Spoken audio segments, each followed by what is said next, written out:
Hello. Oof. What a hot mess. I look a hot mess. Let me just tuck a little bit. Tuck my hair back. It's been a little bit unruly today. Welcome, everyone. Welcome. How are you all? It is good to see you. So, I wanted to start off because I've been remiss, but I did want to start off by thanking everyone who has been so helpful over the past several weeks and months. The help that we have received has been invaluable. And we are very grateful for those who can tell the difference between bullshit and truth. We're very grateful. Thank you so much. Really. It's heartwarming. Even my cold, dead heart is warmed by the support. Okay. So, I wanted to start off by saying that because of, and I want to welcome everybody in chat. Oh, Beth, you have reminded me with those green hearts that the wonderful Oscar news is that Ariana Grande and Cynthia Erivo are going to be performing a Wicked medley at the beginning of the Oscars. Cynthia Erivo was very coy about this when she was asked at the Critics' Choice Awards. And apparently it's true. So there will be live music at the Oscars, and we are thrilled. Well, I am. All of us Wicked fanatics are very, very happy. Okay. Now, because of the court cases and the sifting through the evidence that people have sent me for both of our cases, incidentally, I have been rather busy, and I have other things to do as well. I had totally forgotten that it's February, which means it's Black History Month. And so, hi, No Name, how are you?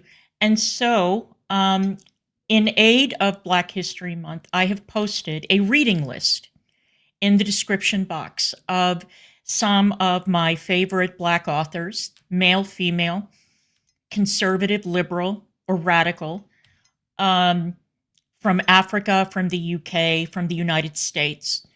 And so I think that your reading list should be very full. And I put James Baldwin at the very top because he is probably my favorite Black author of all time. Pick any book. I would start with The Fire next time, or Giovanni's Room, or Go Tell It on the Mountain. It doesn't really matter. But if you go through that list of authors, you will find that there are people on there that have had very, very controversial lives, but it doesn't take away from their writing because they all occupy a certain place in history. So anyway, that is my February Black History Month book recommendation. Oh, you're reading Another Country, Rachel? You can't go wrong. You cannot go wrong. I think, what was the first one that I read? I think the first one I read was The Fire Next Time. Another Country is superb. And that reminds me, actually, that I was hoping that at some point, since Ryan Murphy is the de facto chronicler of American gay pop culture and gay history, I really hope that he devotes his attention to the Black gay community and Black gay authors and Black gay artists, and that whole unique struggle. I think that would be fabulous. I was very disappointed with Pose. I thought that he did the ball culture a disservice. Obviously, if you want to learn more about the ball culture, you have to watch Paris is Burning, which is the definitive document and documentation of ball culture. I would not recommend Pose. That, I think, was probably his weakest addition to the lexicon, or the canon, if you will. Thank you, No Name, for your generosity. Thank you for the 10 memberships, and I hope that all of you who are here enjoy your new memberships. Thank you. So, I really appreciate it. Thank you, No Name. It's great to have you here. All right. Now, I, along with everyone else, watched with horror as the most recent Israeli hostage release occurred. Seeing those emaciated men, first the video footage of them in the tunnel, and then seeing them on the stage with the Red Cross playing the same role that they played during World War II, when they couldn't find any evidence of mass extermination or abuse taking place at the camps. We're right back where we started. That's why I wish that people would stop saying never again, because it happened again with the new Nazis of the current era, which is Hamas. I said what I said. To me, the keffiyeh is no different. The keffiyeh worn in Western countries, if you see somebody wearing keffiyeh in the Middle East, it's par for the course. It's everywhere. You see somebody wearing a keffiyeh in the West, to me, that is no different than somebody parading around with a swastika. It is exactly the same. No difference whatsoever.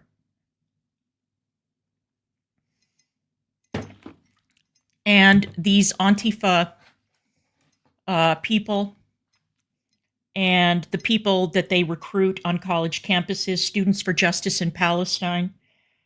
Let me get the exact word.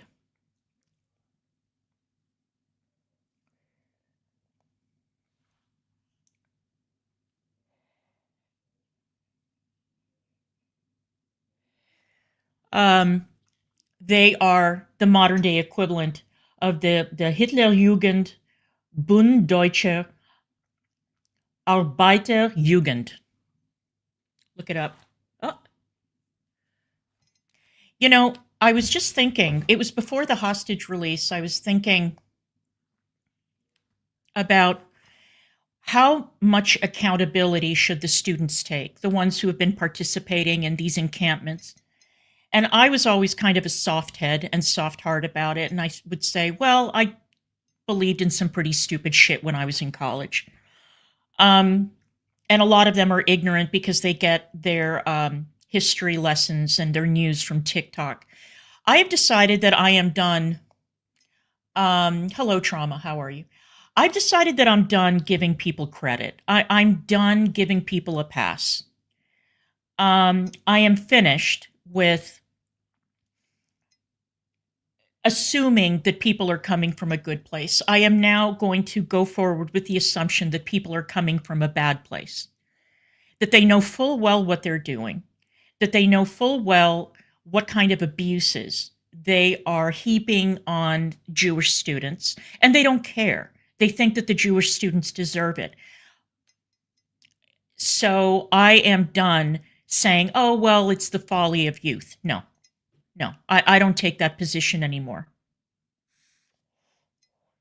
And apparently, neither does the Trump Justice Department. There's a new task force that's formed, and they have come up with some very spicy talking points.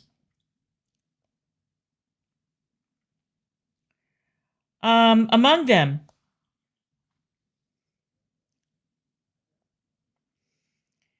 Like I said, there's a new joint task force on October 7th. Criminal charges including capital punishment for the October the 7th terrorists. Arrest and extradition of Hamas leaders hiding in luxury abroad. Heads up, Qatar. Heads up, Turkey. We're coming. Tracking and prosecuting every American-based entity funding Hamas.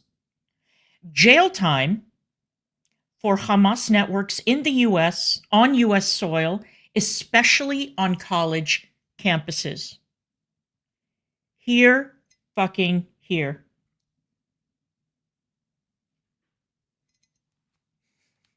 Here, here.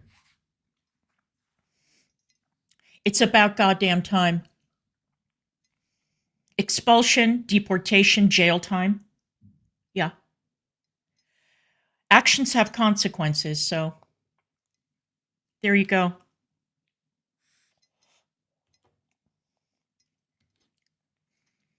I wonder how all those shrieking college students feel when they were chanting Genocide Joe during those encampments and during the marches. I wonder how they feel now. I hope a certain part of your anatomy is puckering.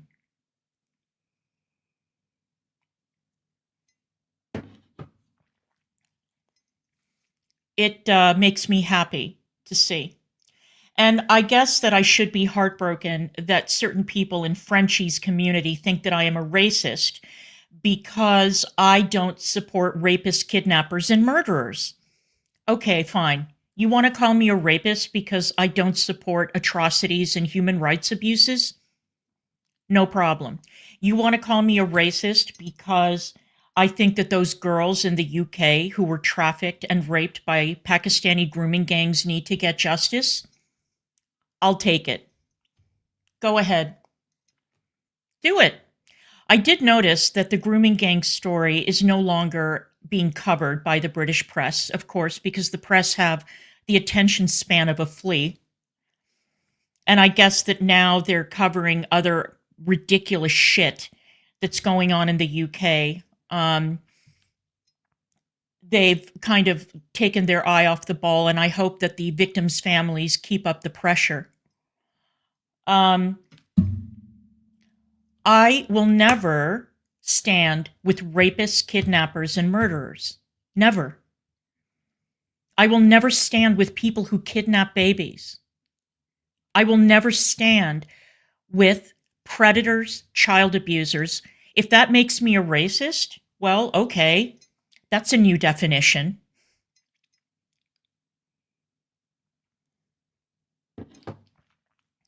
But that shows you how upside down shit is in girl world. And to that end, I wanted to play you a clip by an actual feminist, a real one.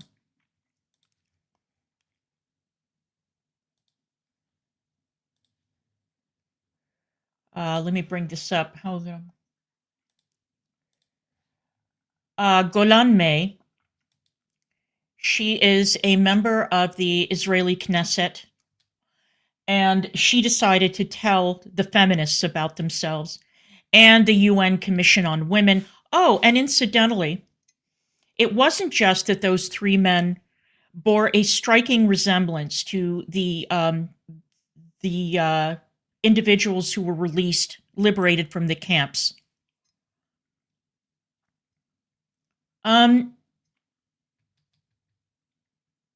It wasn't just that, and it wasn't just the starring role of the Red Cross yet again. It wasn't just that every human rights organization has turned its back on this situation. Where is Amnesty? Where is Human Rights Watch? Where are the yellow ribbons tied around trees, the way we had during the Iranian hostage crisis? There are still Americans being held in captivity. Where is the concern? Where is it? It doesn't exist. And don't get me started. Oh, and it's also that the girls who were released prior to this recent release, said that they were held for a while in UN facilities. UNRWA should not get a dime of any country's money. And anybody who's out there crying about the women and children of Gaza, well, Gaza has an extensive tunnel network underground. Did you forget about that? Reinforced concrete. Instead of building up Gaza, they built tunnels underground so that the terrorists could hide in them, and they could take their hostages underground with them and starve them and rape them. Women and men, by the way, both. Why doesn't Hamas put the women and children underground in the tunnels? Why are there no bomb shelters in Gaza? Whose fault is that? I guess they don't give a shit, right?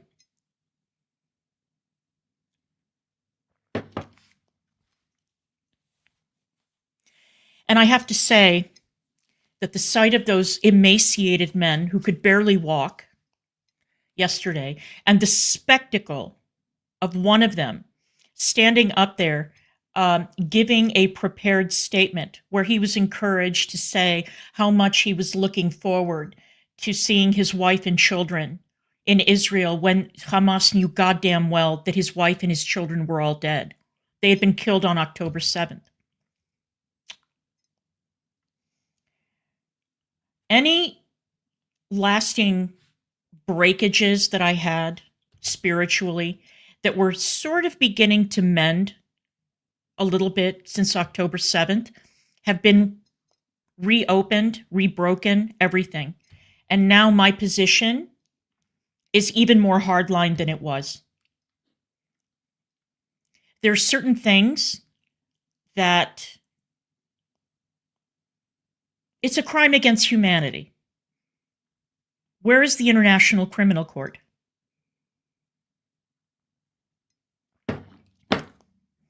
Now, I know that the International Criminal Court has no jurisdiction in the United States or in Israel. But my point is that these organizations are full of hypocrites. They are full of bigots. And I see that I was wrong when I said that there was no starvation in Gaza. There was. It was the hostages that were being starved. All that I saw in the video when the hostages were loaded into those vans, I saw a sea of cell phones. A sea of cell phones. Everybody had their cell phone out, filming. Did you see anybody starving in that crowd? I didn't. The only starving people in that crowd were the former hostages.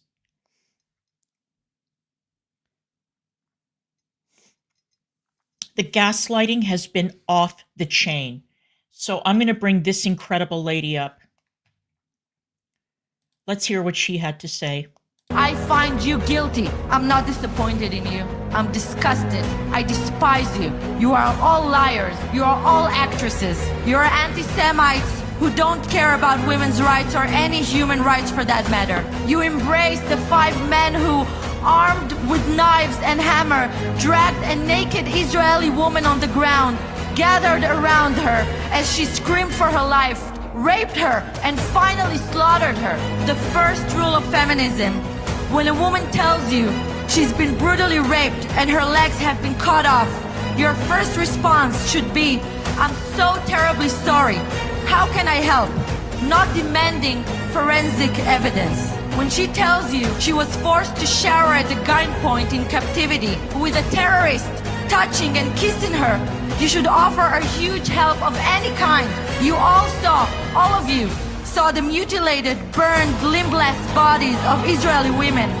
We found Israeli women shot in their genitals, and it didn't even move you one bit. You support the subhumans who dismantle Israeli women to parts and hammer dozens of nails into their private organs. We will protect our mothers and sisters and daughters from terrorist organizations and from you, the accomplices of the terrorists in your fake women's rights organizations. Always remember, from the river to the sea, Jewish women will be free. Yeah, well, I do have to say, I would like to correct the record. The feminist organizations not only didn't care about that, where were the feminist organizations speaking out about the recent jailbreak in Goma in the Democratic Republic of Congo? 4,000 prisoners escaped, and on their way out, they raped 150 women and set them on fire. Where were the women's groups when Yazidi girls were being sold in slave markets in Syria? Where Yazidi women and girls were being burned alive in cages in public for not converting to Islam? When young girls were being married off to jihadis? The IDF rescued one in Gaza who had been married off to a jihadi who had been living in Gaza for, I think, 10 years and returned her to her home. Where were the women's groups on FGM?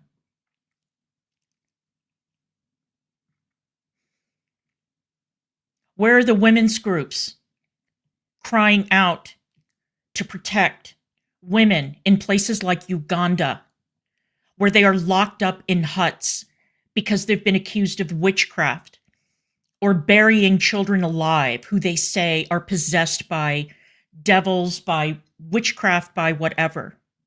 Where are the women's groups? Where are they? So you see, I can't say, well, the women's groups, they have problems with Jews. No, this is just the most recent example. The women's groups have been MIA. They have been MIA for years, not saying a fucking word. Where are the women's groups when it comes to the grooming gang scandal? Where are the women's groups standing up for the 11, 12, 13, 14-year-old girls? This has been going on for decades. Nobody can say with a straight face, oh, we didn't know anything about it. Where are the women's groups? Warning us that we can't be racist or Islamophobic. We can't talk about that. Let's talk about Jimmy Savile. Fine, we've talked about Jimmy Savile. We have. There have been documentaries made about Jimmy Savile. Let's talk about that. One of the things that has been borne out by research is that when it comes to individual predations involving children, when you're finding like singular perpetrators, they tend to be white. But when it comes to grooming gangs, and I hate using the word grooming gang, but I have to mind my P's and Q's on this goddamn platform. When it comes to the grooming gangs in the UK, they are overwhelmingly Pakistani men. Is it racist to point that out, or is it just saying a simple fact?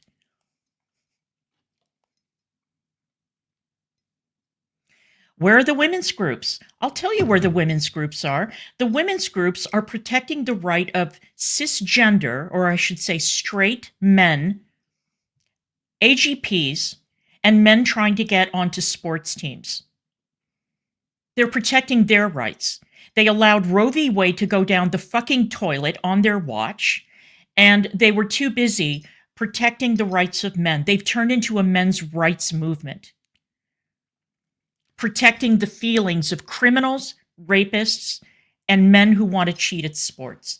So, with that in mind, I thought I would present something uplifting because there's very little of that to go around. I swear to God, this ad made me tear up.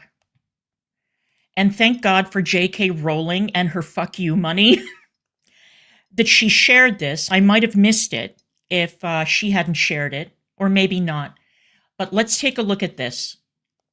Riley Gaines and Sia Lee are in hot water over their transphobic comments, and I just gotta say, who cares if biological males play in women's sports? Just be inclusive. Could not agree more. This is just a bunch of fear-mongering from right-wing bigots.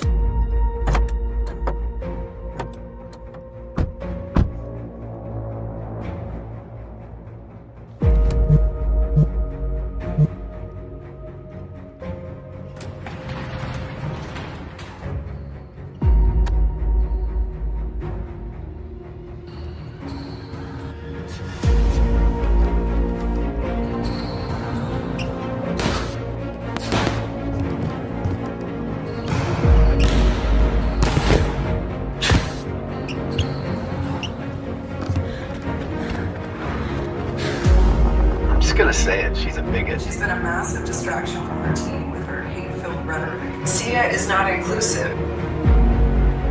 And males invading women's sports isn't even a problem, as far as I'm concerned.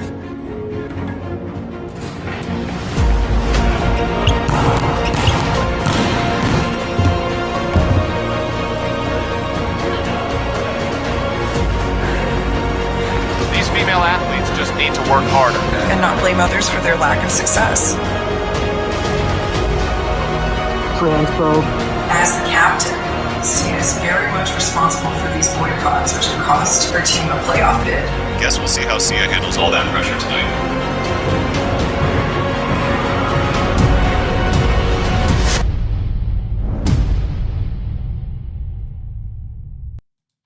Amazing. Sue the universities for every fucking dime. Every dime. Sue the NCAA. Too little, too late. You mean to tell me that it took the NCAA 15 fucking years to figure out that there's a difference between men and women?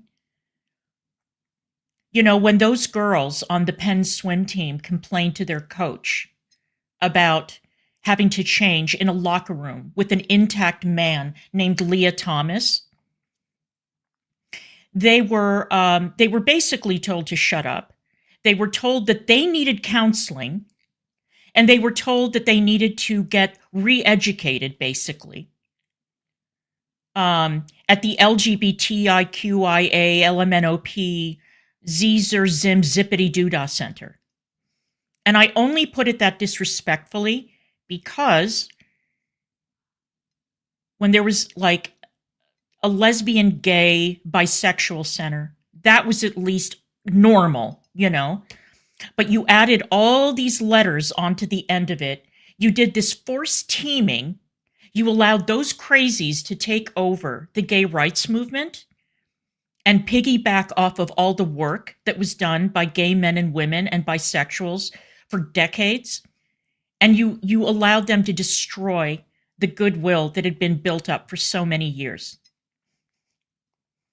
So they were basically forced to go through like a Maoist struggle session. It's the Cultural Revolution all over again.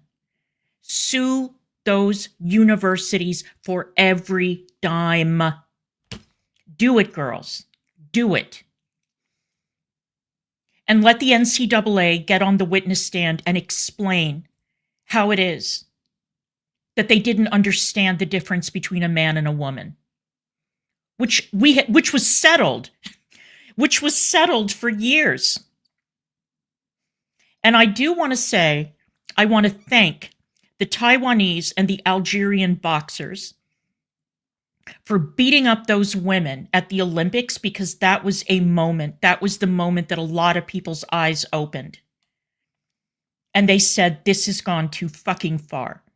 You know, you can make an allowance for Caster Semenya, who is biologically male, or any of these other athletes that were raised female, even though they had internal testes, they had a very high testosterone count, and they were told, oh, you can compete if you get your testosterone count down lower.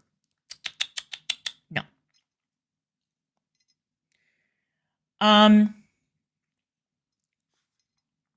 No.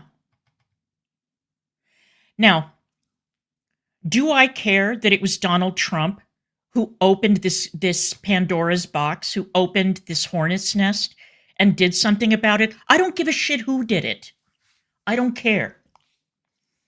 Again, I don't care how imperfect the vessel, how many years. You know, I read something somewhere about somebody who said that they're very disappointed in me, that they had been following me for years, and they don't understand this change. They don't understand this terrible turn that I've taken. If you've been watching me for years, you know goddamn well that I started talking about this issue in 2021, when it was not considered to be entirely acceptable to openly state that a woman is an adult human female. And I had my job contacted, and people criticized me, and they called me every name in the fucking book. So no, I don't believe you've been watching me for a long time, because if you had been, you would know that this is an issue that I took up before it was cool, when it was still very, very risky and dangerous. And now, thank God, this is, at least in this country, we're beginning to see some progress. Thank God. Thank God. All right. Now, one person who's very upset.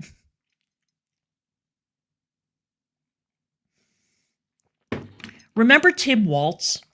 If you don't remember him, that's okay. He's a very forgettable individual.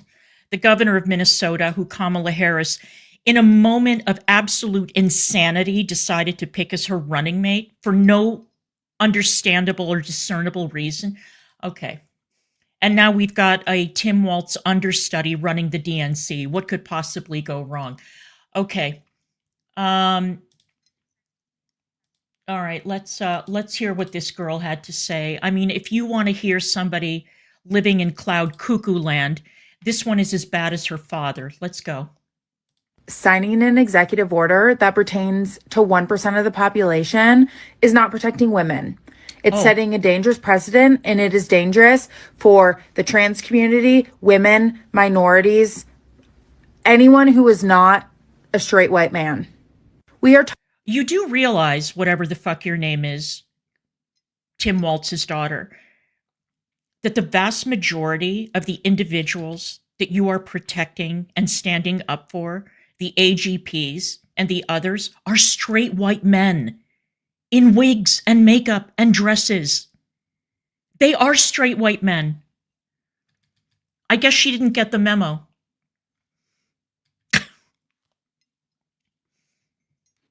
They don't get it. They still haven't gotten it.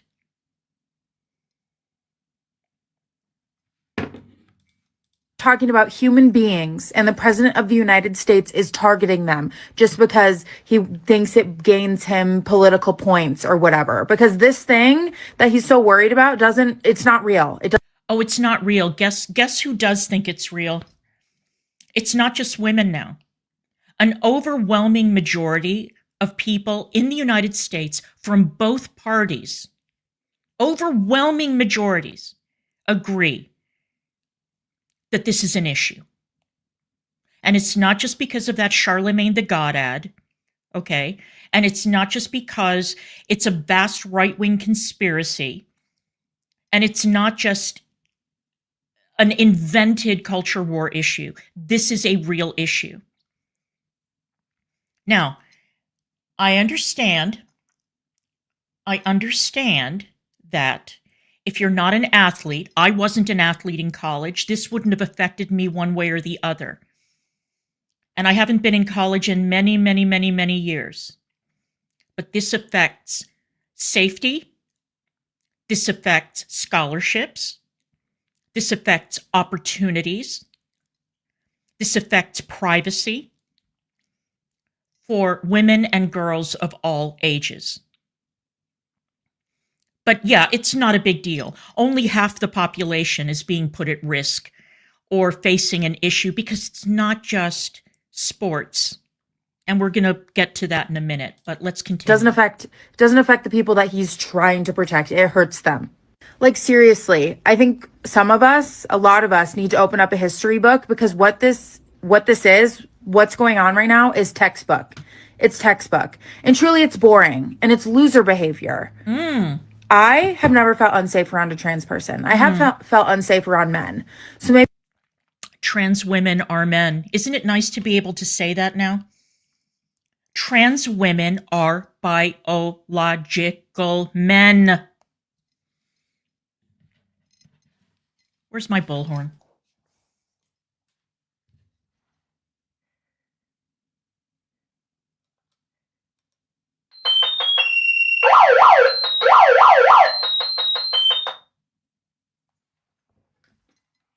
Trans women are biological males. Got it? I have been waiting so long to be able to say that openly and publicly. Trans women are biological males. Trans men are biological females. Okay? Thank you. Maybe let's deal with that. If these people that are in charge right now were really the big, strong, manly leaders that they claim to be, they wouldn't be doing things like this. They'd mind their own business, do what they need to do. They would not be doing this. Okay. Well, now we see the mentality that resulted in, these so-called women's rights groups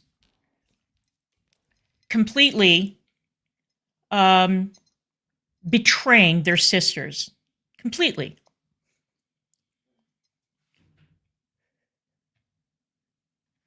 Yep. And see, here's the thing. Pierre is terrific. Yeah, and that's what people are saying in Canada. That's what people are saying in the UK. That's what women mostly, are saying in Australia. Please, somebody stop the madness. Please, somebody put an end to this nightmare. And by the way, in the description box, I have also put a link to the interview that Andrew Gold did with Dr. Oz Hakeem. Dr. Oz Hakeem blew the whistle in 2000, 25 years ago. And Dr. Oz Hakeem is a psychiatrist who has been treating patients with gender dysphoria and other issues for many, many years. And Dr. Oz Hakeem does a great breakdown of the difference between people with gender dysphoria, transgender, AGP, cross-dressers. He's amazing. He's fantastic. And what do you think happened to Dr. Oz Hakeem as a result of his honesty and his integrity? Well, I think that you might have guessed it. A pariah.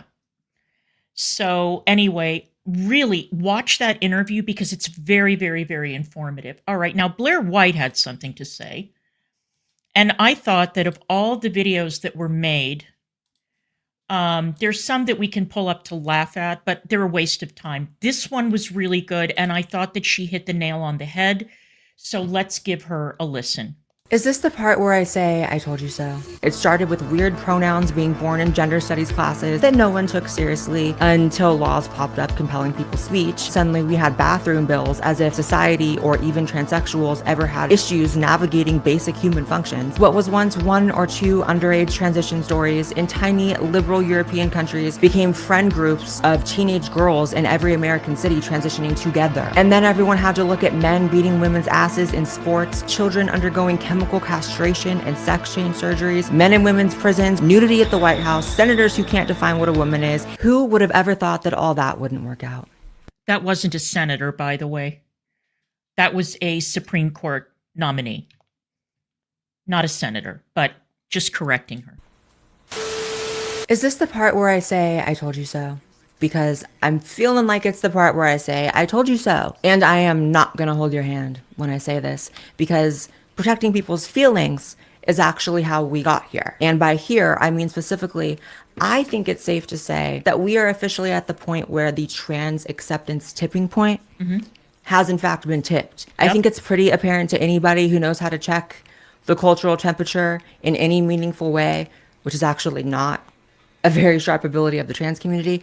I think it's pretty apparent that society has reached the point where it's just kind of a wrap for the trans lunacy that has taken over the 2010s until now. Trump has truly, in the first 2 weeks, met the cultural temperature's energy and taken aim at the trans excesses, the excesses that have come out of trans ideology and the movement over the past decade or so, and rightfully so. It will henceforth be the official policy of the United States government that there are only 2 genders, male and female.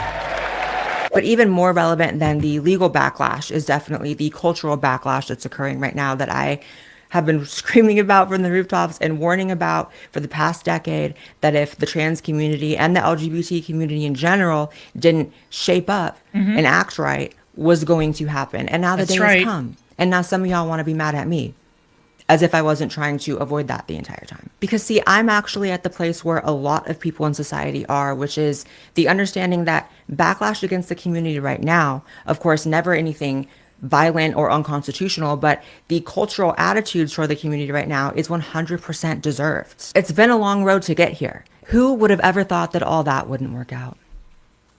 I guess me, right? I've been saying this for over a decade, but this video isn't about me. This video is for anybody who's still confused about how we got here. This is how the trans community sabotaged their own movement. Yep. So Joe Rogan is known for his MMA fighting, being in good shape, and just overall being an amazing No, health. Blaire, we are not pushing supplements. Being a non-binary person that sometimes has the choice to either go into a men's restroom looking like this. You can look at me looking like this. It's just interesting that I thought this was a trans debate. That's what I thought. The rise of hate and violence facing the 2S LGBTQI+ communities. I don't identify as a man or a woman. I'm neither. I am both. I am beyond. Gender is a universe. It is a broad spectrum of planets and stars. Like, you're not trans. Like, there's a medical definition of being a transsexual. First, it's extremely important to understand that it wasn't always this way. The trans community was radically different even just a decade ago when I started my transition in 2015. Now, to set the stage, 2015, gay marriage had just been legalized. There was a complete societal consensus of, at worst, indifference, and at best, complete support of gay people and gay marriage. You couldn't find two people to sit in a room and even debate this topic anymore. No one cared. And most people were overjoyed that it even happened. And trans people, being the T in LGBT, enjoyed pretty much all of the blanket support that the rest of the community was getting. You heard it. Donald Trump has just revealed to Showbiz Tonight he now is letting transgender beauty queen Jenna Talikova compete in his Miss Universe pageant. Can transgender women compete in Miss Universe? Yes, it was obvious to us that she was entitled to compete. I feel great about it. And at this time, I chose super naively to go to a trans support group because I felt like, you know, if I'm starting this is a new thing for me. I want to maybe seek advice or like camaraderie with people going through the same thing. And what I found was myself at a round table in a transgender support group with about 15 to 20 other people, all of them identifying as some form of non-binary, gender fluid, or some other. All of them had they, them pronouns. They were using all this language that did not match any of the language my doctor was using, did not match any of the language my research was showing. Same Raven. Today's pronoun of the day is stars. Him, her, them. I am genderqueer, trans, masc, and queer. Let's talk about my pronouns. So I use... Let's not. Moving on. I realized something different was happening. There was a politicization and a takeover happening of what used to be treated as a medical condition. That's right. And that's what a lot of people just don't understand to this day in 2025. A lot of people have the misconception that trans people really started existing and were born out of postmodern liberalism, when in reality, it's just another tiny group of people, a minority, that was swooped up by liberals and the woke mind virus, politicized to hell, and destroyed. Well, I mean, with regards to the young people, it started, the social contagion started on Tumblr. It spread to TikTok, and then it spread all over the place. And then somehow it became official policy.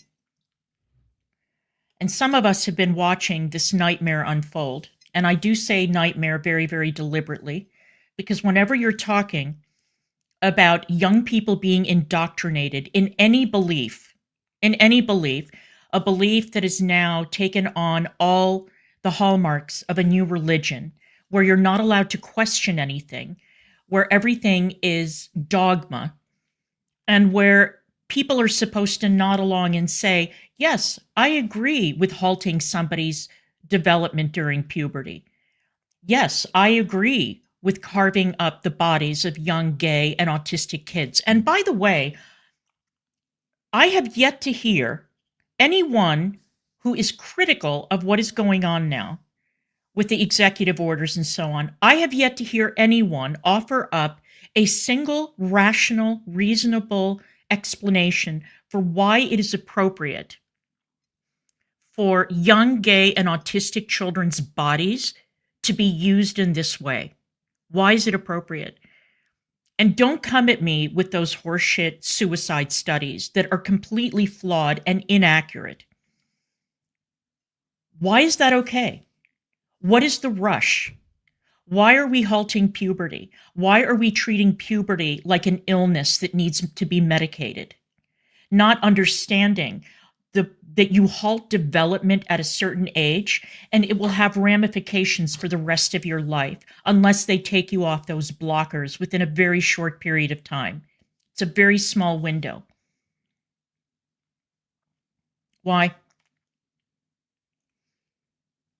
Why is it that it is okay to chemically castrate young men and young women, or young men specifically, let's say men, with the same drugs that were being used to chemically castrate sex offenders in prison, that the ACLU sued to put a stop to because they were saying it was cruel and unusual punishment, while the same ACLU is advocating for those drugs to be used on children who are healthy and developing. I want an explanation. I want somebody to tell me in plain language why that is okay. I don't think that's okay. I don't. And I want somebody who agrees with the other approach to explain why. Comparing Google search trends for the word transsexual or even transgender to words like non-binary, misgendering, gender fluid, etc. is the best way to see this exact moment when the takeover happened. You can literally see how these concepts were never searched of or talked about prior to 2015. So I identify as non-binary and trans. I don't identify as a man or a woman. I'm neither. I'm both. I'm beyond. I completely reject how non-binary people specifically have injected themselves into the trans label. I am a transsexual. There's a medical basis for that. There's a scientific basis for that. And for non-binary, it's really not the case. I think that non-binary is more of a political term than anything else. If it comes down to conversations about trans people, I just wish actual transsexuals were having them, and oftentimes it's activists who are non-binary. There is so much variance. You are not a trans woman of color. You are not a poor trans woman. You have different experiences as a trans person that we need to talk about. We cannot parse out at the exact same time to have this conversation. Yeah, everything's nuanced, but at the end of the day, there's a very fine line between someone who's a transsexual. You don't know my life. You don't know my experiences with gender dysphoria. We don't know each other's life. I'm not saying that. I think you're the one that said that I was erasing you as trans. I am. Like, you're not trans. Like, there's a medical definition of being a transsexual. I'm gonna stop you. Jamie, how are you doing? I'm okay. You're okay? Yeah. Do you feel like talking? You don't have to. Okay. Okay, I'm going to pause it there because at one time we could have played that clip for laughs, right? And some of you are laughing internally at the moment. But in that interview that I posted in the description box, Dr. Hakeem explains why it is that when you're dealing with people specifically on the autism spectrum, and I'm not diagnosing this guy, I'm just saying that he explains why it is that people on the autism spectrum get, in particular, because there's so many people on the spectrum who are identifying as non-binary, as transgender, as whatever, why they get so upset over the issue of pronouns and people confronting them and challenging them on the way that they perceive themselves within this cohort. And so I strongly urge everyone who wants to be educated on this topic to listen to that interview, because this guy is an actual psychiatrist. You know, he's not some weirdo on Tumblr or on TikTok. He is an actual medical professional, and he explains it and breaks it down really well. When the pronoun shit started happening, I remember people being pretty much universally dismissive that it would ever lead to any actual like societal problems or any issues. You could mostly just avoid anybody going by they, them, or any weird pronouns. And it was mostly on college campuses, and it mostly didn't matter.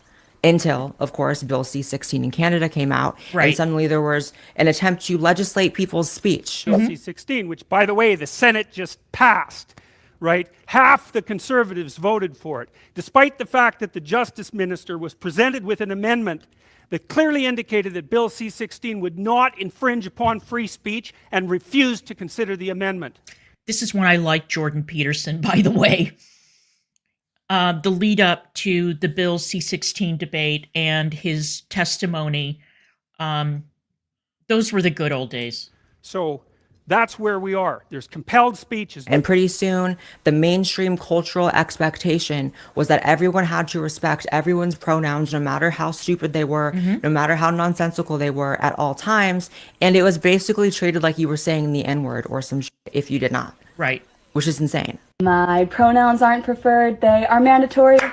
And what I still see so many libs truly not understanding is that this was actually an infringement on people's lives. Yeah. For the first time, the topic was touching them in a very real way. Suddenly, you could get fired at work for not respecting people's pronouns. We never had any official, laws in the states like that as they did in Canada. However, I know multiple people who were fired for not respecting people's pronouns, no matter how stupid they were. It's a story I hear in emails and messages all of the time. So this is what the culture became. And it was all because of this tiny fringe group of just like complete freaks. And I don't even mean like trans equals freak. What I mean is like the activists were undeniably freaks. Gender is a universe. It is a broad spectrum of planets and stars and sky that truly cannot be contained. And trust me, I'm not even trying to cover for like trans activists being different from just trans people, because they are, but by and large still, regular trans people just let it happen. The community pretty much had a consensus that these activists were, moving things in the right way and pushing people forward. And in reality, all it was doing was pissing people off and making trans people who previously were not even thinking this way into extremists themselves. And that's what these dumbasses don't understand, is that pronouns are utilitarian words. People say he and she based on a subconscious assessment of the person they're interacting with's secondary sex characteristics. There's actually not much any thought put into it. But suddenly, we all had to think about it all the time. And then suddenly you had a generation of people caught up in this ideological movement, this political movement of gender fluidity, non-binary, holding up their phones, having public freakouts all over social media. Disgusting. I just went through the Taco Bell drive-thru. And do you know how they greeted me? They said, "Hello, ma'am." And then after handing me my food, said, "Thank you, ma'am. Have a good day." Bitch, what about me says ma'am? Tell me why I just got misgendered at the pharmacy getting my testosterone needles. I went into the bank. The girl who was doing it had a question, and she calls her coworker over like, well, he's trying to change his name on his account. And I'm like, she? Absolutely losing their minds that people didn't know what to call them when they were visually obscuring what their gender even was, or expecting someone to say something that looked completely opposite to what they were presenting as. And you know what? This ridiculous thing about this shit is that all those kids that we just saw, those young people, look exactly like club kids from the 1990s, or like the kids that I used to hang out with at the clubs in the 80s, with the makeup and the hair and the piercing and all that shit. But nobody was confused about whether they were male or female. They were male or female, they were gay or straight, or they were, versatile or whatever, bisexual. But nobody questioned that.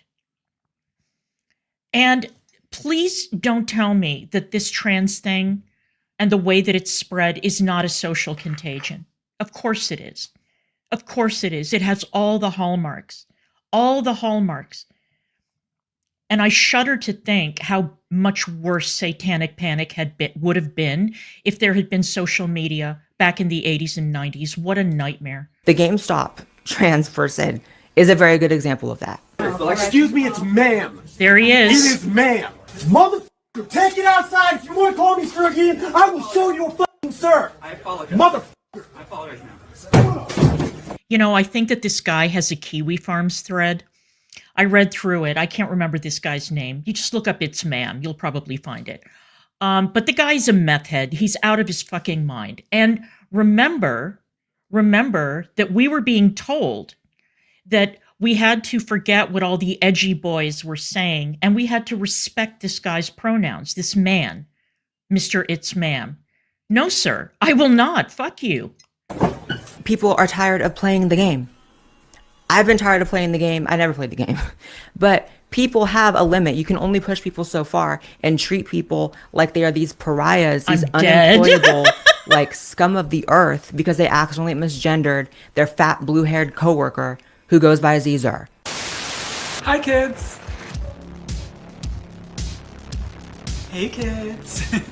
She's the world's youngest transsexual. Of a child born in the wrong body. I want to talk to the kids. There's no such thing as a child born in the wrong body. There's no such thing as a human being born in the wrong body. And I really do wish that we would stop using that language. That is grossly inaccurate. And convincing children that they're born in the wrong body. No. You know, I told you guys that I watched this fantastic debate between Blaire White and Brianna Wu. And it was very civil. It was really civil, and it was really well done. But one point that Brianna Wu made that I strongly disagree with is that that the executive orders and I don't know if she was referring to the Supreme Court because there's been no decision in that case yet, but that it was it was an attempt to undermine parental authority and parental choice. Listen, if you are a parent and you have certain religious views that prevent you from getting medical treatment for your child, if your child is very, very ill, and you decide that you are going to resort to prayer or, some other form of treatment, or just wishing, crossing your fingers and hoping for the best. Whether you're a Jehovah's Witness or a Christian Scientist, or, you just don't believe in medical treatment for your child, and the child dies, of course the parent can be held criminally liable for that. Of course. And parents have been prosecuted. Religion, freedom of religion aside, parents have been prosecuted for not getting appropriate medical care for their children. So there are limits to parental authority and to what extent parents can decide when you cross the line from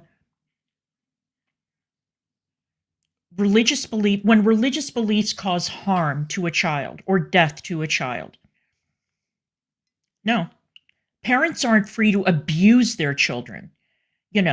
You can't say, well, I decided that I was going to discipline my child by burning them with cigarettes or by beating them senseless. You can't do that. So there are limits to parental authority. And we all know that as adults. We all get that. They mess with the kids. And how you do that, expecting to retain anybody's respect, is nuts. I need anybody confused as to how this all happened, that society has turned on trans people, to understand that any movement that even optically places itself as a threat to women or children is destined to fail, is destined to die, and honestly deserves to. It used to be one or two instances of underage trans people in small liberal countries halfway across the planet. Kim Petras, who is probably the youngest person in the world to have a sex change.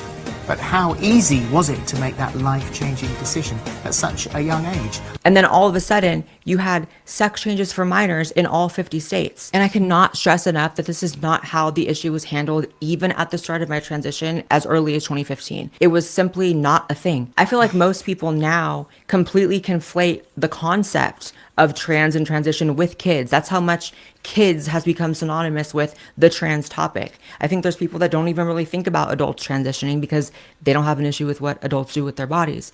That's most people. And just how society was forced to universally get behind insane pronoun usage, suddenly everyone had to be okay with sex changes for minors, with hormone therapy, with castration, chemical and otherwise, on underage people, as if it was something that even had any long-term studies as to being something positive for the kids. People had to suddenly suspend their basic human knowledge that you shouldn't sterilize a child while they're a child. Right. And just be on board with it.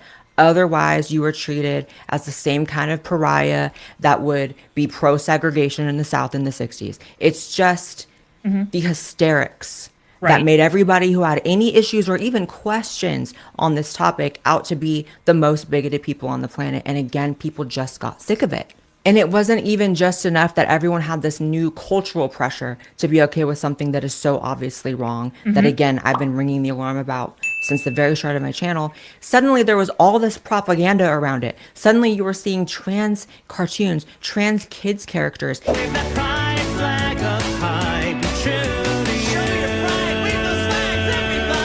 T stands for trans or transgender. Ooh, that's a cool new word. Definitely, Teddy.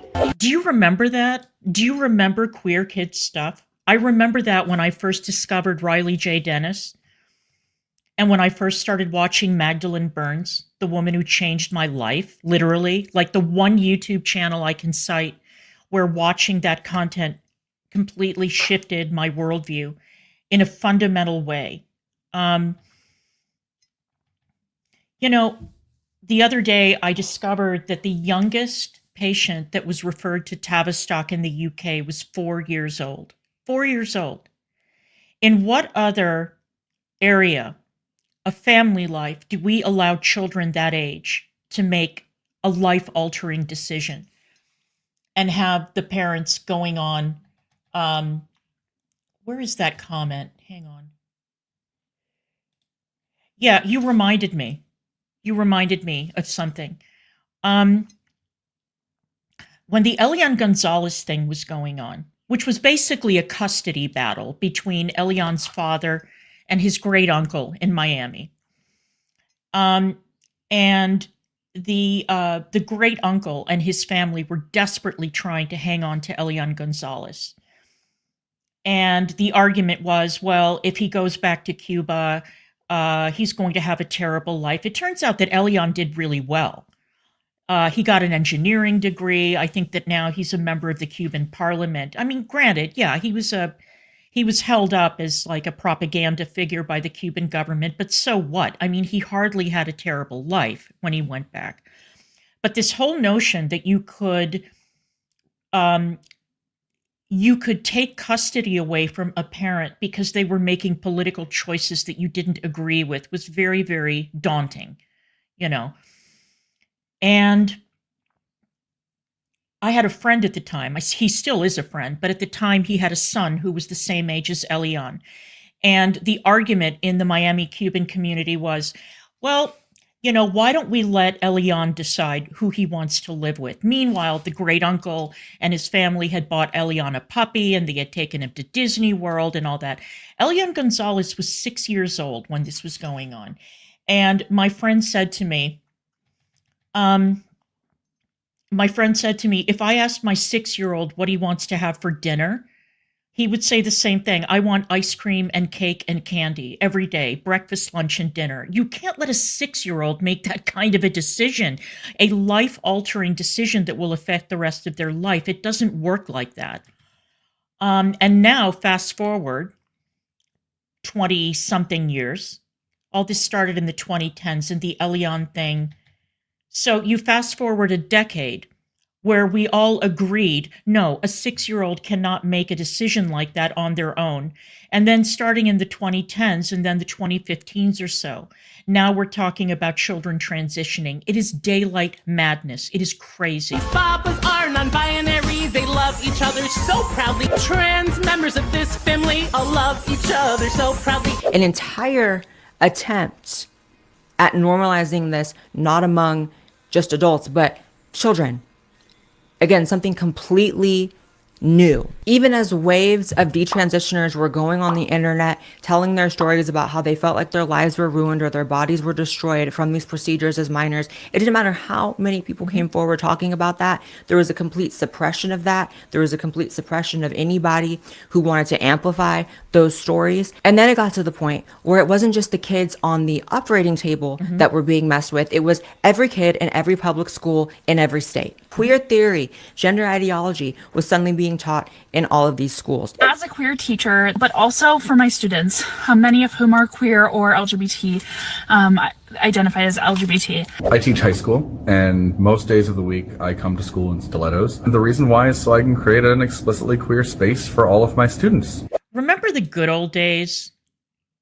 Yeah, I'm going to get nostalgic now. At my extremely advanced age. Remember the good old days when we had no idea about what a teacher's marriage was like, what their sex life was like, what their sexual preferences were? Remember that? Remember when teachers would get in front of a class and they would just teach you whatever they were hired to teach you? Remember that? I remember that very fondly. I remember I had a teacher in junior high school, and she was very, very tough, and people were afraid of her. And she married my friend's father. My friend's father, I don't remember if he was a widower or divorced, but he married this teacher. And we were all horrified because at that point we knew what sex was, and we couldn't imagine this teacher having sex with anyone, let alone our friend's father. And we felt so sorry for our friend that this stepmother, and she was a nice lady, you know, out of the classroom. She was very, very sweet. She was just very tough, and we were all afraid of her. But we couldn't imagine that a teacher would marry somebody that we knew, or the parent of someone we knew. That's how much of a divide there was between the teacher and the student. And now look. Yeah. Yep. Yeah, the good old days. Let's go. This public school teacher made her students pledge allegiance to the pride flag. My room does not have a flag. It used to be there, but I took it down during COVID because it made me uncomfortable. We do have a flag in the class that you can pledge your allegiance to. You'd walk into American public schools and see a gay flag before you'd see an American flag. And one thing about that, if you ever thought that the trans activism, the trans movement was going to survive through corrupting schools like that, you just didn't see the writing on the wall. This really upset parents, and it upset everyone, even that weren't parents, but understood that this was something strange. This was something wrong. This was clearly indoctrination. It wasn't just teaching tolerance and acceptance. When you're asking every student what their pronouns are, Right. when you're introducing every student to all of the 1,000 genders you've invented, to all of the 1,000 pronouns and ways to identify, and you're making it fun and colorful and like it's a little quiz, you are trying to actively Right. make kids gay or trans. Not to mention the flooding of explicit books being put in public school. Now, my understanding is that this book, All Boys Aren't Blue, is wonderful. Okay. Now, I don't know how old the kids were that were accessing the library with this book, but I understand that it is a fantastic, fantastic book. I didn't put this author on my recommended list because I haven't read the book, so I can't vouch for it. But let's continue. Some of them depicting sex acts or talking about gay sex acts that suddenly were in the libraries for all students to pick up and read. A book called This Book is Gay. What an amazing cover. You ban it and it has the word gay in it. In my caveman brain, that means you do not like gay people. Right, because you're a simpleton.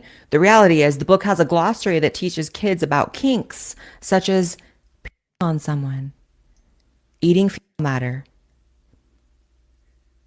I wasn't even ready to say that out loud, and kids are ready to read that. Like, I was not even prepared to read that out loud. And how to use Grindr, an app that is 18 and over, by the way. So why someone in middle school would need to know how to use Grindr? I mean, wow. Genderqueer, next book.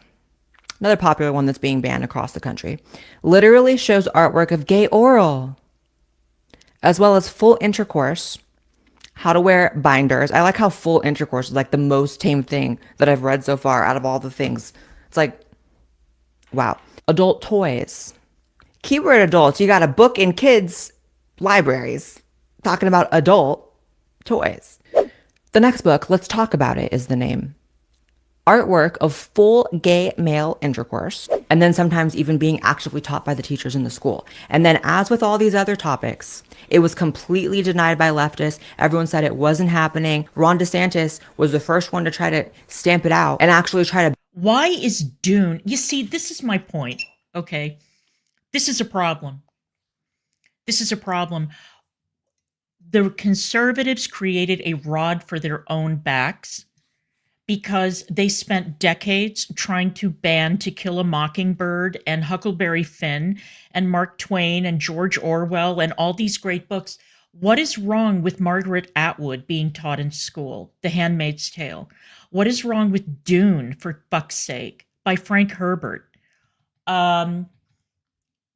I mean, give me a fucking break. You know what I mean? Like, if you guys hadn't taken such a scattershot approach to banning books, maybe people would be a little bit more understanding of why it is that you want these books pulled off the shelves because they're age inappropriate. But, you know, you guys leave To Kill a Mockingbird alone. What is your problem with that book? I have never understood what it is about that incredible book that makes people so agitated. I mean, I think everybody should read that book. It is a masterpiece of writing, a beautiful story, and everybody should watch the movie. Ban these explicit books from schools. And then, of course, the hysterics. They tried to turn it into him and people who supported getting rid of explicit books in children's libraries into some sort of like archaic medieval book burners. Like, this is not the Library of Alexandria, bitch. It's public schools, and parents have a right to not want their kids subjected to sometimes pornographic imagery in the books. That's fair. That is fair. Openly transgender athlete to win an NCAA Division I title. A transgender fighter. It's hiding the fact that they were biologically male, eating the out of these women. Do you think it's fair? Oh, I am highly unlikely to ever forget the PMRC. Tipper Gore and Susan Baker, those were some of the best congressional hearings in history. Ridiculous. And of course, you put stickers on record albums, and what happens? The album sales go through the roof. So, yeah, that was a clown show. It was ridiculous. For you to compete in the women's category? Absolutely. I lost to biological male. Why? Why not? Similar to, like I said, that if a movement positions itself even just optically as a threat to children, that it's a wrap, it's doomed, it's going to fail. It's the same as when you mess with women. And the concept of trans women in women's sports was, again, something that was just not around when I first started. I mean, it's comical. It's clownery when you look at any video of it happening, when you look at these athletes. There's a large group of people that no matter what I do in a sport will always automatically assume that I have an advantage. So this question of, do trans women have an advantage over cis women? We don't know. Trans people. That Trevor Noah interview with Rachel McKinnon, I think her name is Rachel, his name is Rachel McKinnon. He goes by some other name now. The cyclist. That is a very interesting story behind that guy. Because some people have speculated that the reason that that individual transitioned was because at the time he was married to a woman who was very athletic, and I believe she was a power lifter. And Dr. Oz Hakeem talks about this phenomenon of men who become very attached to women in their lives and try to almost put them on as kind of like a costume or a suit. In some cases, they are replicating their mothers. They want to take on their mother's persona in a very Norman Batesy kind of way without actually killing her, of course. And in other cases, it can be somebody else, some other female figure in their life, like a wife, for example. And I was watching an Andrew Gold interview with a trans widow, a woman whose husband decided to transition and took on her characteristics, her appearance, and everything else. And she found it incredibly disturbing, very, very disturbing. And I think that that was the case with this McKinnon person. Rachel McKinnon is a very, very extreme trans rights activist. And the unquestioning reception that that individual got from Trevor Noah was a complete and total embarrassment, not to mention the constant applause from the audience when this individual had the gall to say that a male advantage over a woman in sports was not established science. Ridiculous. This is so.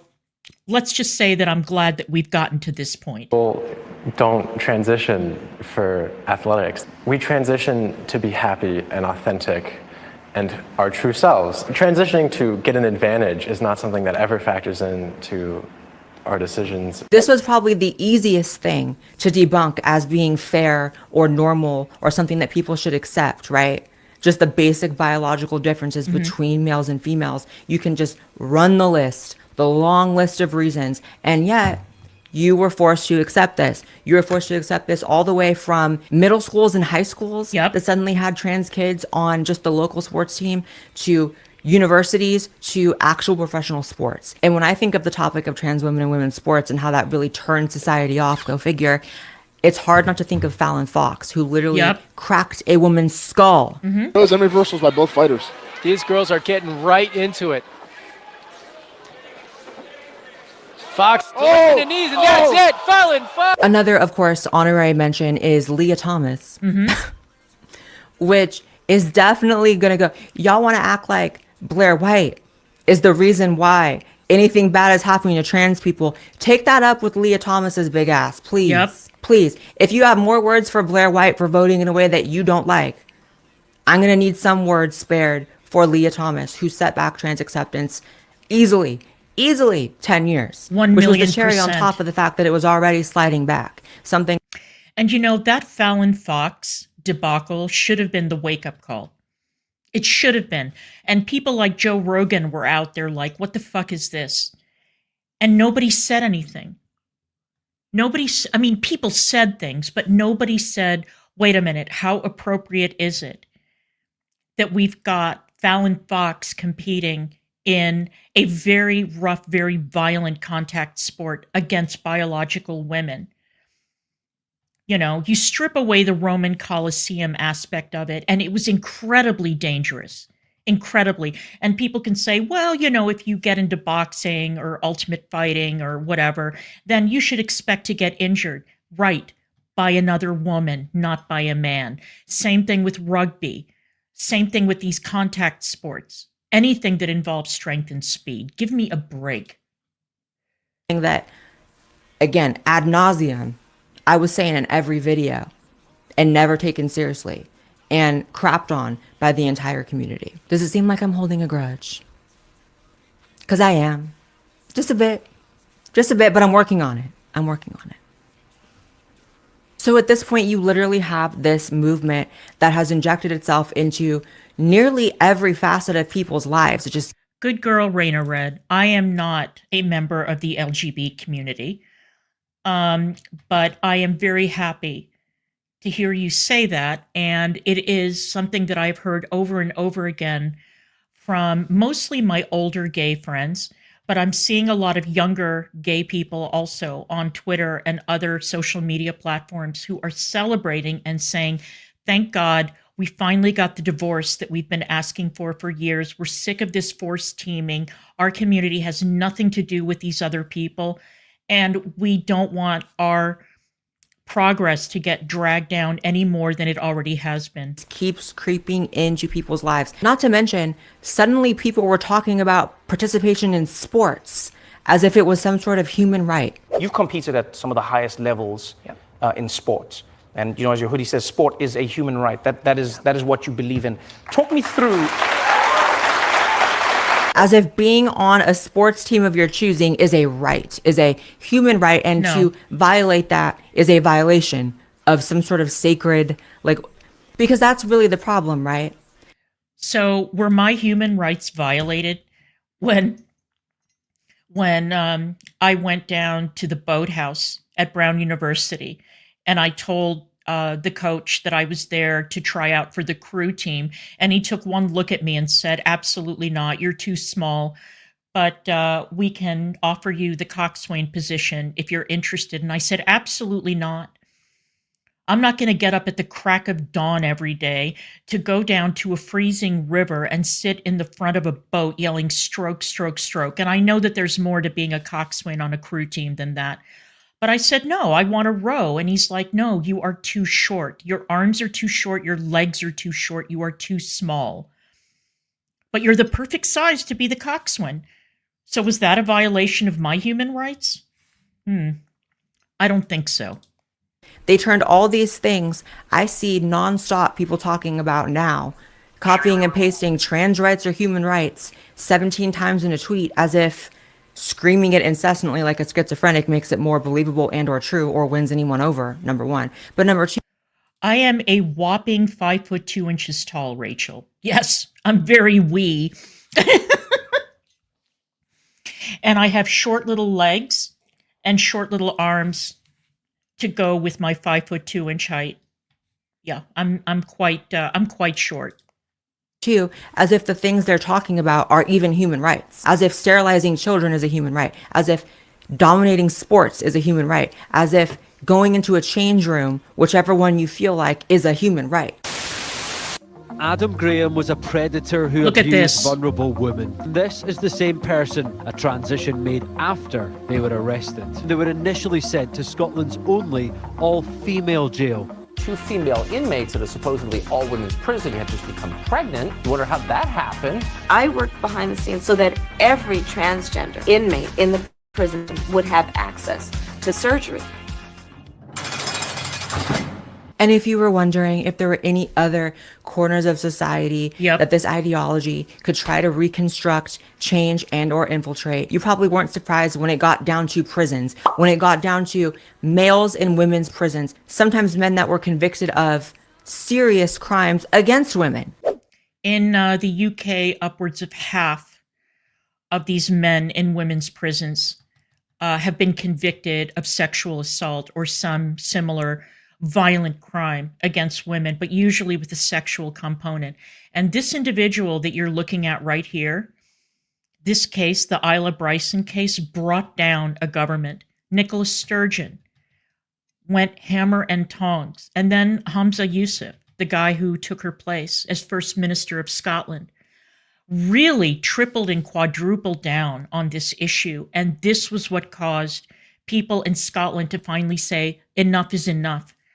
This case was absolutely egregious. Adam Graham was a predator who abused vulnerable women, a double rapist who attacked victims in their own homes. And this is the same person, now known as Isla Bryson, a transition made after they were arrested, when they were initially sent to Scotland's only all-female jail. We're suddenly being placed in women's prisons, all in the name of compassion, which is about the most sadistic thing you could do. And I know society doesn't really have room for compassion for men or women that are locked up for whatever crimes they are, usually justifiably locked up for. However, the idea that any woman deserves the punishment of being placed with an abuser, a man who maybe has previously harmed women in a jail cell, all because that man, who may or may not still have a 7-inch dick, is supposed to be there based on protecting his feelings, is absolutely insane. And I hate this excuse. Oh, well, there aren't that many. One is too many. Why would you lock a rapist up with a woman behind bars in a cell? Why would you do that? And again, I am asking the people who support this to explain why. You see, we had been sold a bill of goods on this transgender-ish men or transgender women in women's prisons, because we watch Wentworth or Orange is the New Black, and we think, oh, they're just sassy dispensers of universal wisdom and all this kind of stuff. No, they look like this. They don't look like Lorraine Cox, okay? It's these kinds of men who are locked up with women behind bars. This is a reality, you guys. This is not Hollywood. This is not drama. This is a reality. So let's continue. And it's another thing you couldn't find any common ground with the activists on. No one was willing to admit that this goes a bit too far. It was all about prioritizing the safety of the trans woman and women be gone. And that is just, who could have ever thought this movement could sustain itself going forward if that's the case? I dare you to try and stop me from going into a women's bathroom. It will be the last mistake you ever make. A trans person is not going to attack you in the bathroom. Forcing women to share private spaces with men is not dignity and not respect. I took a picture of him and I asked him, why are you there? You're a man with a penis. Why are you in the women's locker room? Bathrooms. If you were to listen to the trans activists, you would think that it wasn't until 2015, 2016 that society even knew how to engage in public restrooms politely and how to just do their business and go in a way that wasn't problematic. And here I was watching the first bathroom bills be signed into law saying, whoever had an issue with a bathroom? Even transsexuals. I'm looking around at no issues ever. And suddenly you had liberals still caking off the money from the gay rights era, from all the money they raised for gay marriage, didn't know what to do with it, had to go try to solve a legal problem that didn't even exist. That is a very, very important point. That's a very important point. This is what happens to a lot of these groups, okay? It happened to the Southern Poverty Law Center.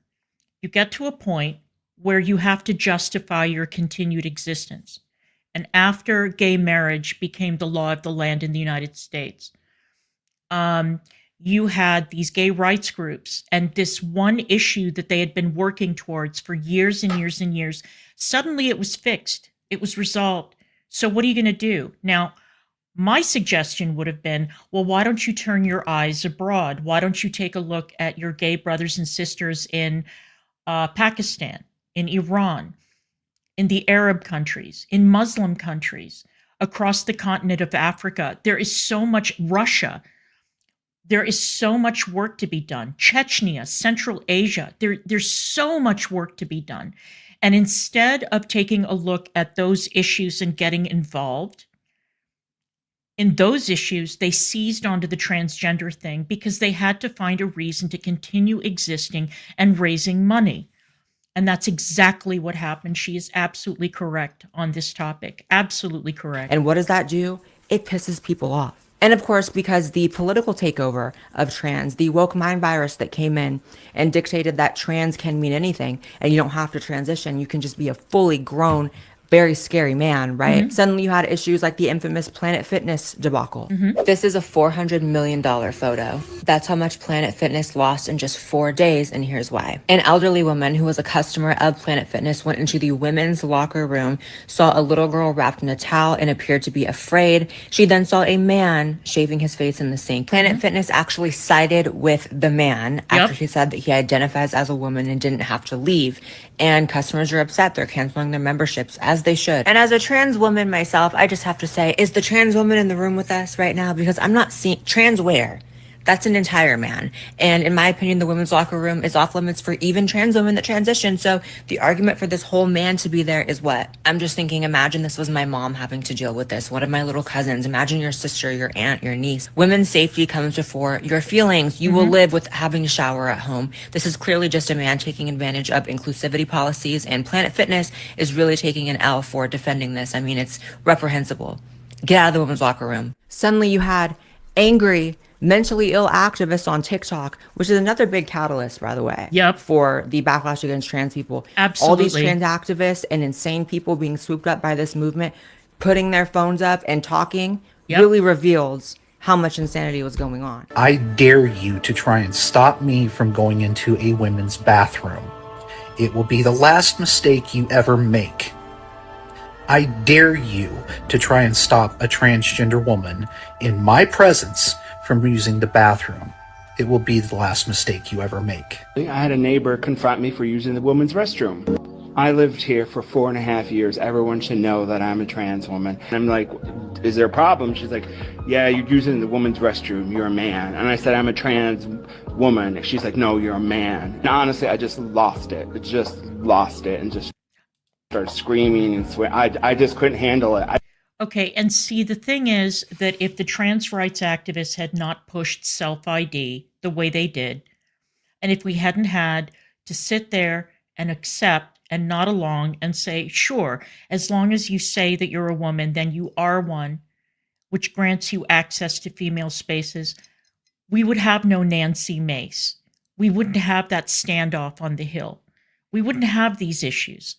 But because Blaire White is right, transgender people had been using the bathroom for years and nobody cared. Nobody cared. Nobody noticed. But then you had men like this, you know, going into locker rooms and going into bathrooms and trying to access, and accessing lesbian dating apps and hitting on gay women. And then you ended up having a problem. And again, I want anyone out there who disagrees to explain why this is okay. I don't think it's okay. I don't. We have women's sports. Now we have bathrooms. Every area of life was being affected. And this is what people don't understand on the liberal side still.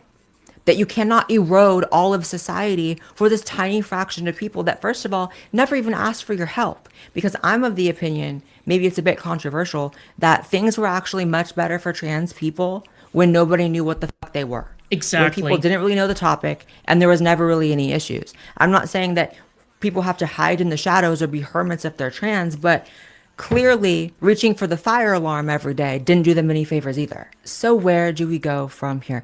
People are probably not going to want to hear this, but I personally feel like the community deserves the cultural backlash happening. The community and its activists were acting as cultural poisons for at least a decade, and a healthy society is going to push back. It just is what it is. Short of any, like I said before, any violence, anything unconstitutional, anything that happens is actually going to be your fault. You're supposed to actually participate in society. There needs to be an emphasis on social integration, not social domination. And until you guys let go of that second one, it's never going to work out. You have to drop the trans kid issue. Yep. From now on, it needs to be 18 and older, yes.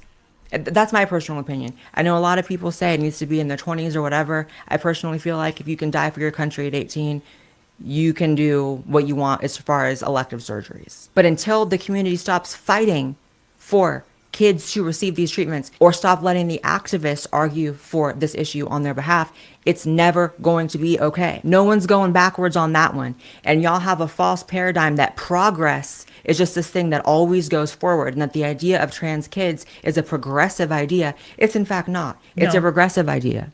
It's a Nazi paperclip ass idea that is not going to fit anywhere in a modern society going forward. Yep. People aren't going back on that, so drop it. You got to drop the trans women and women's sports as well. Create trans leagues. It's very simple. It's another thing I've been screaming forever. It would not only give y'all an industry and give y'all the community you so desperately seek and talk about all the time, it would be an act of good faith to the wider public that y'all are willing to do things that actually respect women rather than trying to transgress on women's spaces and women's rights at every turn. So you're giving up the sports fight. It's over. You lost. You really lost on all these issues. And quite frankly, everyone wants me to speak on, Trump's moves in the first few weeks of his new administration and the things that he's done towards gender ideology and trans people. And again, I feel like they're deserved. And if you really want to nail them down one by one, what are the things that people are so upset about? I personally respect that he went on air saying that trans surgery for minors is not okay and that trans surgeries going forward are going to be performed very rarely. There are only two genders, male and female, and we will have no men participating in women's sports, and transgender operations, which became the rage, will occur very rarely. It's about time. This is the correct take. It should be rare. It should not be treated as some blanket treatment for anybody and everybody that comes into one of these godforsaken gender clinics that have no standards of care. So y'all are lucky that that's even what he's saying. Second of all, removing X from people's passports. I don't know why y'all think that it's some sort of own on me, like, oh, look what he's doing now. Did you think I had an X on my passport? You bobblehead bitch. Did you think I had an X on my passport and I'm tripping that I can't be Aziz anymore? Because that's really not the case. There needs to be a complete recalibration of, I would say, the movement, but the movement just needs to die. If there's going to be any sort of path forward, there needs to be something new that's forged, that's actually common sense, that actually is for actual transsexuals. I know there's still people that really think that anything and everything a minority fights for or wants is supposed to be granted, and that we're supposed to have all this respect in the world for the politics of every minority group. Actually, no. It has to make sense. It cannot infringe on other people's rights. So on that note, you have to actually learn what a right is. Learn what a right is. Because nothing, even now, that Trump has put in constitutes a right that was taken away from you. You can still work. You can still go to school. You can still eat at any restaurant you want. You don't have anything that would be considered a human right taken away from you. Maybe just take this as a moment where you can sort of figure out how to exist in society in a way that is not so utterly offensive all of the time, in a way that is not so antithetical towards how all of society lives. And if you don't want to do that, if you don't want to integrate into society, you just can't have an expectation that people will still treat you the same. So with that being said, that is my tough love for the day. It had to be said. It is what it is. I love you guys. Make sure you subscribe to this channel as well as my podcast channel. Follow me on X and Instagram, and I will see you in the next video. I thought that was great. I thought that was a really, really well done video, and I thought it was very comprehensive, and I appreciate Blaire White for putting that together. And before I go, I just wanted to touch on one more subject. I don't know if you guys saw the massive shit show that came out because of Vivek Ramaswamy, who made a statement about how he thinks that Americans should be able to pass the American citizenship exam, and how he was greeted with a flood of angry, racist vitriol and a bunch of American pinheads who were all like, I live in America, I was born here, why the hell should I be able to pass that test? Well, because if you are unable to answer the questions on the citizenship exam, then you are incredibly ignorant of the most basic functioning of American society. The citizenship exam is actually very, very good. It's very good. And instead of treating it the way we treat a driver's ed exam, where you like memorize, 3-point turns and stop signs and all of that shit, the citizenship exam is terrific. And I think that given the fact that civics was shit-canned years ago, and nobody knows how the government works, and nobody can name the capital of their own state, and nobody can name their senators or their member of Congress, and some people don't even know how to find the United States on a map, or don't know who the president and the vice president are, or don't know that there are 9 justices on the Supreme Court. They don't know anything. They don't know anything. And that's why, and this is the case in the UK too. It's the case in Canada. It's a case in way too many countries. You should know the basic functioning of your country. I don't know, Queen. I mean, when I was in high school, it was a required course. You could not graduate from high school without taking an American government class. And we also had to take a class in DC politics. We had to know the council. We had to know, about the mayor. We had to know all of that shit. You couldn't get away with graduating from high school without knowing that stuff. And now, forget it. Forget it. Yeah, you want to hear a funny story about Hawaii? This is absolutely a true story. So, one of my longtime friends from my 20s was the son of one of the senators from Hawaii. And we were sitting around one day. We used to work together. We were at lunch, and one of the women in the office was telling him how much she admired his father and what a great senator he was. And she said, it's really a shame that he'll never be able to run for president. And my friend said, why wouldn't he be able to run for president? And she said, because he's not an American citizen. And he had to look at this lady and say, but Hawaii is a state. Of course he's a citizen. Of course he's an American citizen. And she had no idea. And this was in Washington, D.C. that this conversation took place. And she thought she had no idea that Hawaii was a state. None. And that he was a United States senator. How about that too? So anyway, that's an amusing anecdote for the day. All right, you guys. I know, right, Raina? It's ridiculous. All right, you guys. Thank you so much for being here. I appreciate all of you. This was a good talk. Thanks for sticking around. And I will see you guys the next time. I'll see you later. Oi, oi, oi.